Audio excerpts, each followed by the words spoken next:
bien l'amour. Allez, on ouvre avec le Maroc. Le seul pays où on peut trouver des mécaniciens dentistes. Une couronne achetée, une courroie offerte.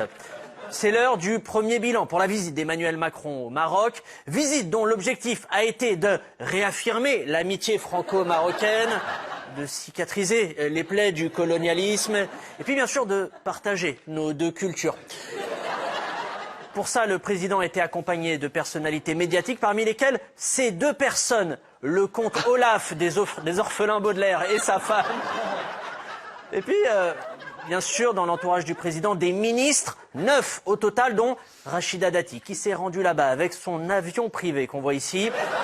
Alors, depuis le début de cette visite lundi, eh bien, il y a eu plusieurs temps forts. Le roi Mohamed VI a notamment offert à Emmanuel Macron une Koumia, un poignard marocain qui mesure 25 cm, enfin 6 cm si le poignard se baigne dans la manche. Mais surtout, il y a eu la rencontre de notre ministre de l'Intérieur avec son homologue marocain pour parler immigration entre les deux pays. On peut voir les deux hommes sur cette photo. À droite, le ministre marocain qui demande plus de visas accordés.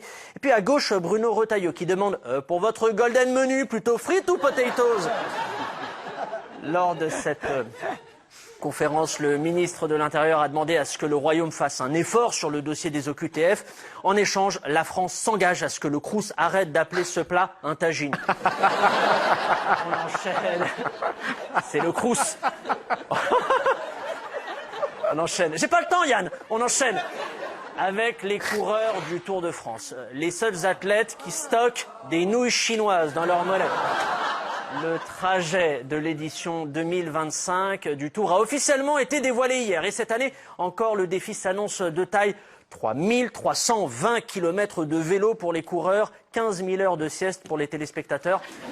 La première étape partira de Lille et arrivera à Lille avec une boucle de 185 km via Lens, Béthune et Armentières. En soi, le parcours classique d'un tueur en série.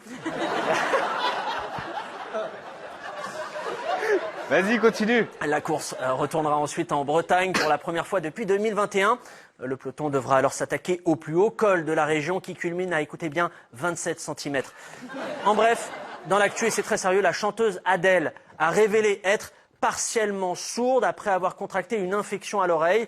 Et résultat, pour entendre la chanteuse, a besoin d'un appareil auditif ou alors que tout soit répété par Mathilde Panot de la France Insoumise. On termine avec un compte à rebours, parce qu'on n'a pas le temps. Plus que quelques heures avant la journée d'Halloween, même si certains n'ont pas attendu pour se déguiser, comme Slimane, qui apparemment a déjà enfilé le costume d'Harvey Weinstein. Halloween existe depuis 6000 ans. C'est une fête d'origine celtique. À l'époque, on croyait qu'à cette période de l'année, les morts revenaient à la vie pour hanter les vivants. Bien sûr, c'est faux. Les morts ne reviennent à la vie que pour diriger l'Institut du monde arabe. Outre-Atlantique, c'est une fête prise très au sérieux, avec aussi le concours de la citrouille la plus flippante. Et puis chaque année, c'est celle-ci qui gagne, évidemment. Si vous cherchez... Et si on cherche un film? Excuse-moi de traîner. Et puis si vous cherchez un film bien flippant pour Halloween, une étude a déterminé que c'était le film Sinister qui était le plus effrayant de tous les temps. Alors Sinister, ça raconte l'histoire d'un romancier qui s'installe dans une maison dont tous les anciens habitants ont été retrouvés pendus.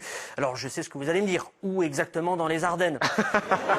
On ne sait pas. Par contre, ce qu'on sait, c'est que le film est concrètement terrifiant, car le rythme cardiaque des spectateurs qui regardent Sinister passe de 64 à 131 battements par minute. 226 s'ils le regardent en version québécoise. Alors, moi, ça m'a surpris. Je pensais que le film le plus flippant de tous les temps, ce serait L'Exorciste, ce film qui raconte la toute première cuite d'Elisabeth Lévy à l'âge de 11 ans. Allez, on se quitte avec l'image du jour. Et aujourd'hui, c'est le miracle de la vie avec l'accouchement réussi de cette maman toboggan.